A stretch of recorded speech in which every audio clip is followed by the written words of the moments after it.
Hello and welcome to your in-depth horoscope forecast for week commencing the 22nd of June for the Sun or the Ascendant. If you're new to my channel, I'd be honoured if you'd subscribe. Please tap or click on the bell notification symbol. You can also chat with me direct now on Twitter at Horoscope Ace, or join Elisa and I for our daily astrology and tarot show, which is proving great fun, really popular, and you can grab your free daily horoscope every day by seeing the playlist beneath this video. So as we begin this week, we're still rocking from quite an epic solar eclipse in the sign of Cancer. And that's going to provide a backdrop of energy for the next 6 months. It's all about how we feel. It's about security. It's about family. It's about where we live, how we live there, and with who. But on Monday and Tuesday of this week, Saturn, the planet of structure, does continue to forge a pinch point with the energy of the Sun. So as much as we may want to just look at things in a very, very personal way when it comes to our senses, our environment, what Saturn's asking us to do is stay more mindful of the bigger picture and the impact that's affecting us all, whether it's through COVID, whether it's the financial situation, or whether it's changes going on within society in a wider sense. Now on Tuesday, Neptune, the planet of dreams, which has been causing a lot of mischief recently, goes into a retrograde, which is going to last till the 29th of November. In the sign of Pisces, where it kind of influences, it just means, I feel, that if you have been finding that things have felt hazy or a bit confused, or you don't know what sources of information to trust, I think what Neptune's asking us to do in this inversion is to look inwards for the answers, not necessarily outwards. It's about listening to our dreams. It's about tuning into our personal visions rather than being so concerned by the messages that are coming from anyone else. Now, we are going to see on Thursday Venus go direct. Now that's a very welcome change, but it's not going to come out of shadow until the 28th of July. It continues in the sign of Gemini, and actually in the first half of this week forges a delightful link with the Sun.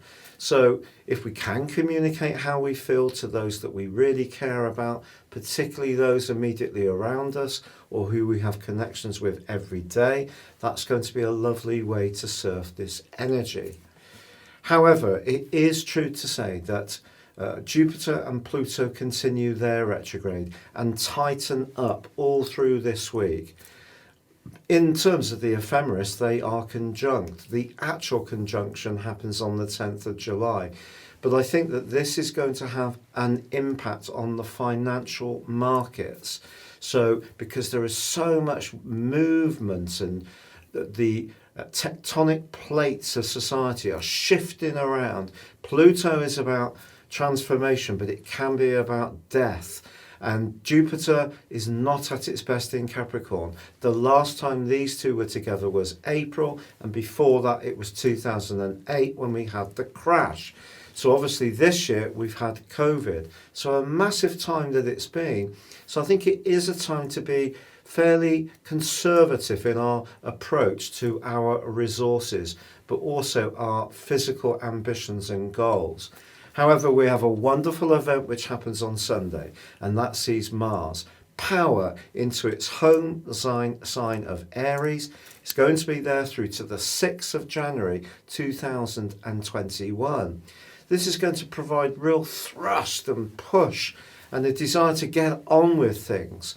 It can add a sense of impatience, but it also can add a sense of initiative and drive and passion to events. It's also going to be forging a splendid link with Venus all through July from now. So we have an opportunity to work on those relationships, and that's the important opportunity that exists at this time, but not just in the glamorous romantic context, but also in the emotional connecting context of the people we feel most secure by, with, and most supported through. Your specific forecast, Scorpio, shows the Sun and Mercury still in the most expansive part of your scope.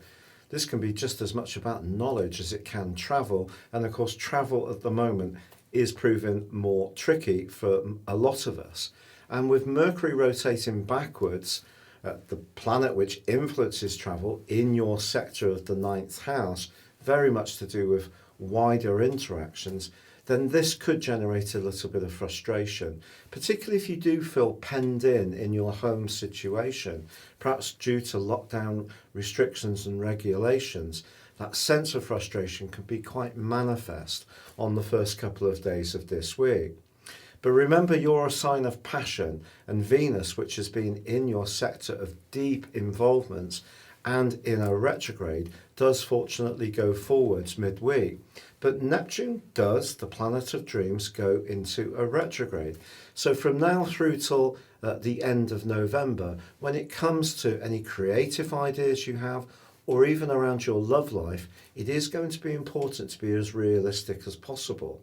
Your traditional ruler Mars also moves, as this week comes to a close, into a much more hard-working, industrious part of your scope.